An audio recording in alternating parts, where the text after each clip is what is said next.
Salut les investisseurs malins, j'espère que tu vas bien. Je m'appelle Gabriel Jarosson et aujourd'hui je vais te parler de la dilution dans une startup. Je ne te parle pas de mettre de l'eau dans ton vin bien sûr.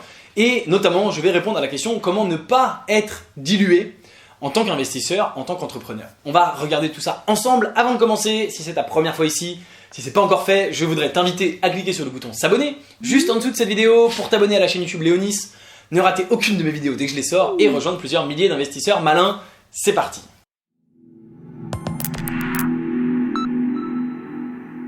La dilution, ça consiste donc à perdre une partie de ton capital. C'est-à-dire que si tu crées ta boîte, tes fondateurs, tu as 100% de ton capital avec tes associés, peut-être 50-50 ou 33-33-33 à 3 personnes bien sûr.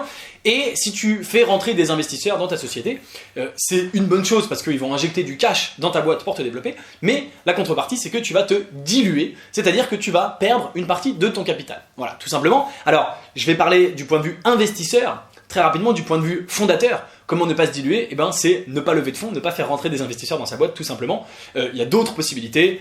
Tu peux faire de la dette, de l'emprunt bancaire, tu peux faire appel aux aides publiques, tu peux faire tout un tas de choses qui vont te permettre de trouver de l'argent et de ne pas te diluer. Le meilleur argent, ça reste évidemment l'argent des clients et non pas l'argent non pas l'argent des investisseurs. L'argent des clients est mieux que l'argent des investisseurs. Donc une façon très simple de ne pas avoir besoin de te diluer, c'est de créer une boîte qui tout de suite gagne de l'argent. Avec cet argent, tu pourras te développer et tu resteras propriétaire de tout ton capital. D'accord ? Maintenant, en tant qu'investisseur, il arrive souvent qu'on investisse dans une startup. Moi, par exemple, je fais en général de l'amorçage, ce qu'on appelle du seed. Et donc, c'est en général les premières levées de fonds, les premiers tours de table. Et les startups qui se développent vont être amenées éventuellement à lever des fonds, des fois, faire des nouvelles levées de fonds. Voilà, je vais y arriver à relever des fonds.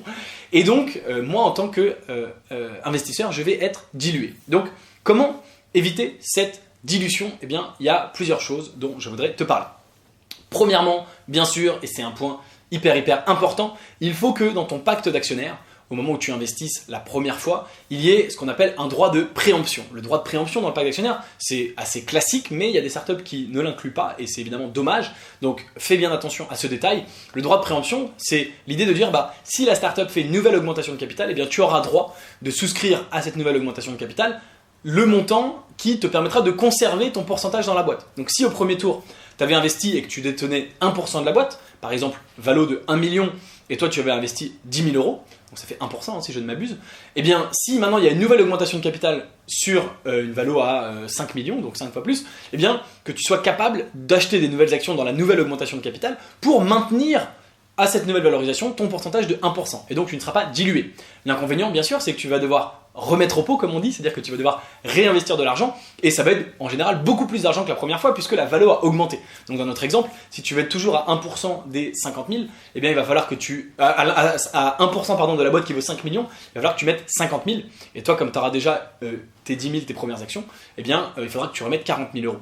D'accord ? Donc ça va te demander de remettre plus d'argent sur la table, mais tu gardes ton pourcentage de 1%.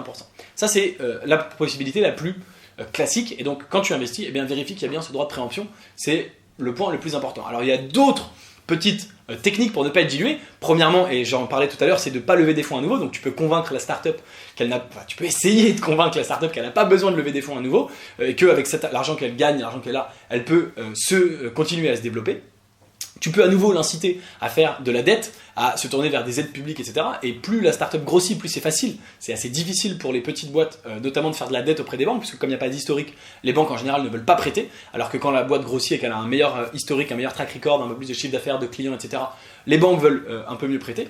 Et puis une autre possibilité, c'est d'utiliser tous les mécanismes des notes convertibles, des BSPCE. Alors ça veut dire que tu vas quand même te diluer, mais d'une part, tu ne vas pas te diluer tout de suite. Alors pour plus d'infos sur les notes convertibles, j'ai fait plusieurs vidéos qui vraiment parlent vraiment exclusivement de ce sujet-là, donc tu pourras aller avoir plus de détails, mais je pense que tu sais ce que c'est. Et l'idée c'est de dire on va avoir l'investissement aujourd'hui, mais ça se convertira en action plus tard. L'intérêt pour toi, c'est que si toi tu peux être actionnaire, mais s'il y a un second tour de table, s'ils le font en note convertible au lieu de le faire en action directement, premièrement donc tu vas pas être dilué tout de suite.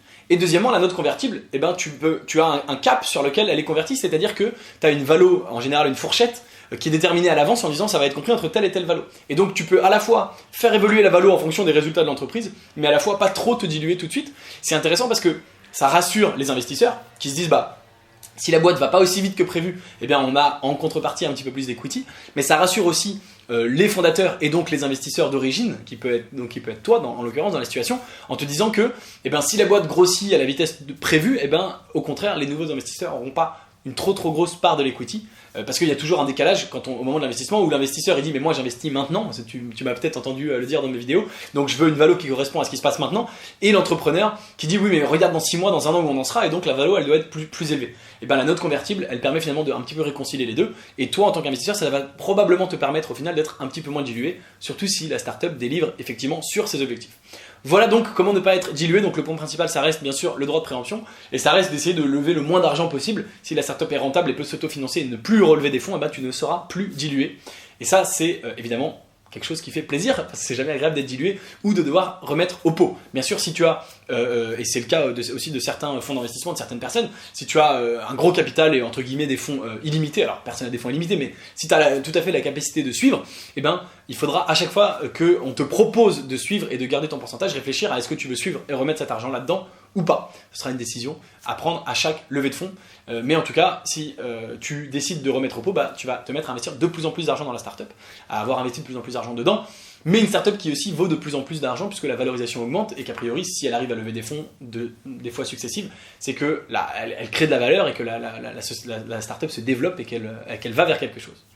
Voilà donc pour la dilution, j'espère que j'ai été clair. Si ce n'est pas le cas, n'hésite pas à me poser une question en commentaire, je serai ravi d'y répondre. S'il y a besoin de refaire une vidéo pour des précisions, il n'y aura évidemment pas de problème. Merci de m'avoir regardé jusqu'au bout. Si la vidéo t'a plu, mets-moi un petit like. Et si tu n'es pas encore abonné à la chaîne YouTube Léonis, je pense que c'est vraiment le moment de le faire.